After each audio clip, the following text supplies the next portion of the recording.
నాతో మాట్లాడుమయ్యా, నన్ను దర్శించుమయ్యా.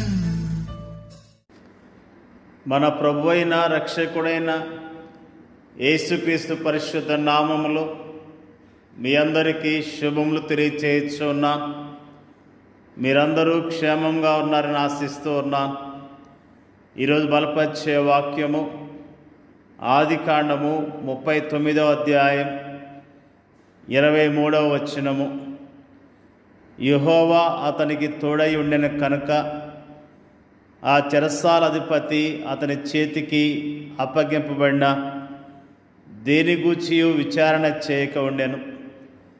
అతడు చేయనది యావత్తు యెహోవా సఫలమగునట్లు చేసెను. యోసేపు యొక్క జీవితము ఎంతో అద్భుతమైనది. ప్రారంభ దినాల్లో తండ్రి దగ్గర ఎంతో సంతోషంతో చక్కగా అతని జీవితం కొనసాగింది.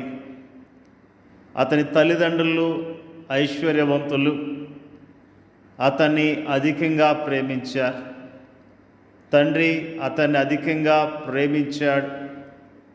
తండ్రి తన కుమారుని పట్ల ఎంతో శ్రద్ధ చూపించినట్లుగా దేవుని యొక్క వాక్యము ఎంతో స్పష్టంగా తెలియజేస్తున్నది.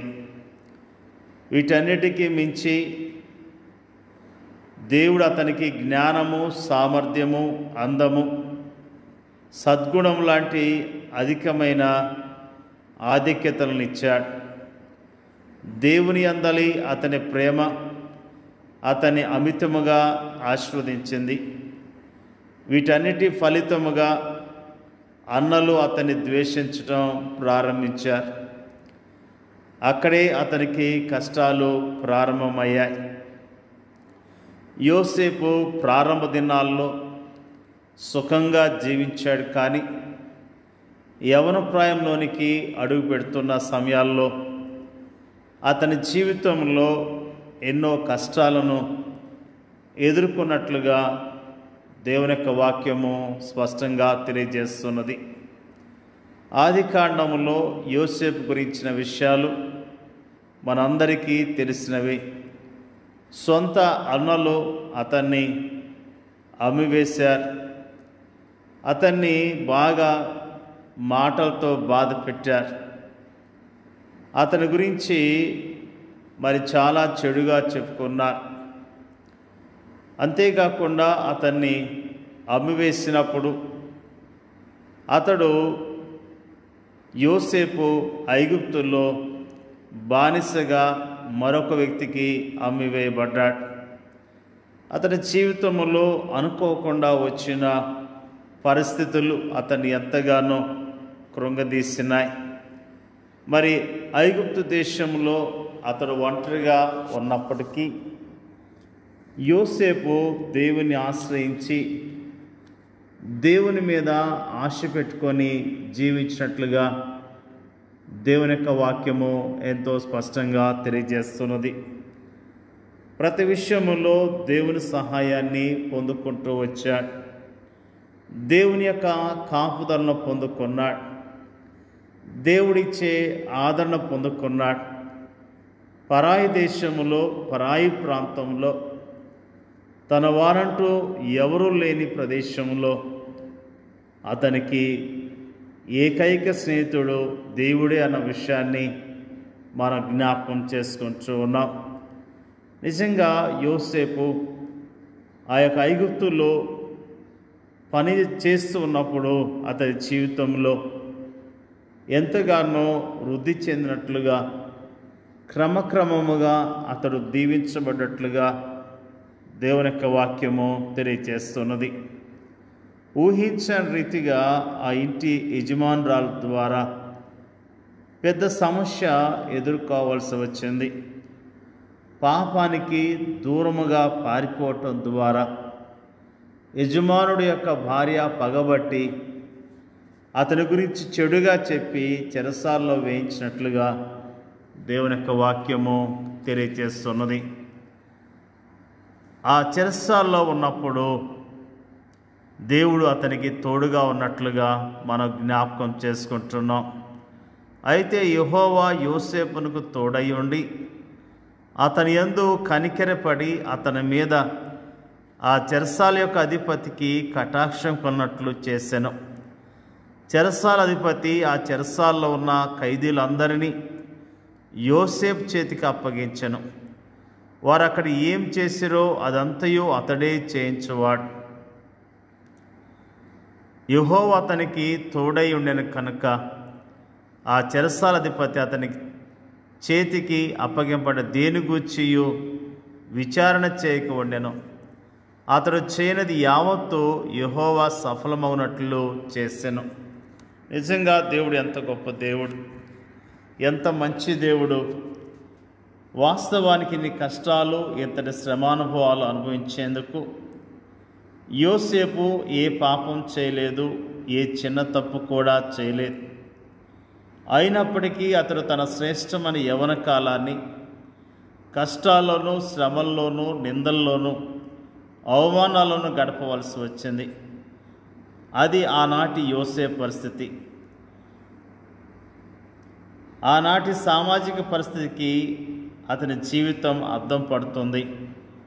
పరిస్థితులు ఈనాడు ఏం మారాయని, ఈనాటి సామాజిక పరిస్థితి ఏం మెరుగైందని, ఆనాటి మానసిక, కుటుంబ, సాంఘిక, సామాజిక పరిస్థితులే ఈనాడు కూడా ఉన్నాయి. ఈనాడు మనము కూడా అలాంటి పరిస్థితుల్ని ఎదుర్కొంటూ ఉన్నాం. యెహోవా అతనికి తోడై ఉండెను అనే మాటను గమనించాలి. యోసేపు గుంటలోని ఒంటరితనంలోను, బానిసత్వంలోను, చెరసాలను, ఆ తర్వాత ఐగుప్తు పరిపాలనలో కూడా అతడు ప్రశాంతతను, పరిశుద్ధతను ప్రదర్శించడానికి గల తాళపు చెవి ఇదే. ఈనాడు శ్రమలను, కష్టాలు మనం ఎలా ఎదుర్కొనగలము? దేవుని వైపు చూడటం ద్వారానే. ప్రార్థన, వాక్యము, నిజమైన విశ్వాసుల సహవాసం ద్వారానే. ప్రార్థన మనకు దైవిక నడిపింపును, శక్తినిస్తుంది. దేవుని వాక్యం మనకు దైవిక జ్ఞానంనిస్తుంది. అభ్యాసం చేత మేలు కీడులను వివేచించుటకు సాధకం చేయబడిన జ్ఞానేంద్రియములు కలిగిన అనుభవజ్ఞులైన విశ్వాసుల సహవాసము మనకు సరియైన సలహాలను ఇస్తుంది. ప్రేమైన దేవుని బిడ్డలారా, యోసేపు జీవితం ద్వారా దేవుడు మనకు అనేకమైన పాఠాలను నేర్పిస్తూ ఉన్నాడు. నిజముగా యోసేపు ఓర్పు కలిగి ఉన్నాడు, ఓర్చుకున్నాడు, ప్రభు కొరకు నిలబడ్డాడు, సాక్ష్యాన్ని నిలుపుకున్నాడు. అతడు ఎంతగానో దీవించబడ్డాడు. ఈ దినాల్లో కూడా మనం ఇలాంటి పరిస్థితులు గుండా వెళ్తున్నప్పుడు మన సాక్ష్యాన్ని కాపాడుకుందాం, మన విశ్వాసాన్ని కాపాడుకుందాం. దేవుడు మనకిచ్చిన పని విషయంలో నమ్మకత్వాన్ని కలిగి ఉందాం. మరి నిజముగా యోసేపు దేవునికి విధేయత చూపించడం ద్వారా ఎంతగానో దీవించబడ్డాడు. దేవుని మాట వినటం ద్వారా దీవించబడ్డాడు. నిజంగా మనం కూడా దేవుని మీద ఆధారపడదాం. దేవుడిచ్చే ఆశీర్వాదాలు పొందుకొని ఆయన కొరకు జీవిద్దాం. దేవుడికి వాక్యాన్ని దీవించునుగాక. పరిశుద్ధుడైన తండ్రి, నీకు స్తోత్రాలు. యోసేపు యొక్క జీవితాన్ని మాకు తేటగా తెలియజేసినందుకు నీకు స్తోత్రాలు. యోసేపు ప్రభువా నీకు భయపడి నీ కొరకు జీవించాడు, మంచి సాక్ష్యాన్ని పొందుకున్నాడు. అందును బట్టి స్తోత్రాలు తెలియజేస్తూ ఉన్నాం. అన్నదమ్ములు ఎంతగానో క్రూరముగా ప్రవర్తించారు, బానిసగా అమ్మివేశారు. మరి అక్కడి నుంచి ఇంకొక ప్రాంతంలో బానిసగా పనిచేశాడు. మరి అంతేకాకుండా శోధన వచ్చినప్పుడు, సత్యానికి నిలబడ్డప్పుడు అతడు చెరసాల్లో వేయబడ్డాడు. ప్రభువా నీ కొరకు నమ్మకత్వాన్ని కలిగిన యోసేపు జీవితాన్ని జ్ఞాపకం చేస్తున్నందుకు నీకు స్తోత్రాలు.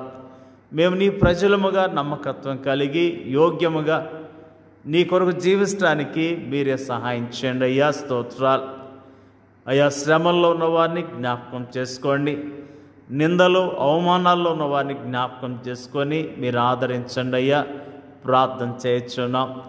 ఎలాంటి శ్రమలు కష్టాలు వచ్చినా ప్రభు మాకు తోడై ఉన్నాడనే ధైర్యం కలిగి విశ్వాసంతో జీవించడానికి నీ కృపను మెండుగా దయచేయమని యేసుక్రీస్తు నామంలో అడుగుచున్నాం తండ్రి.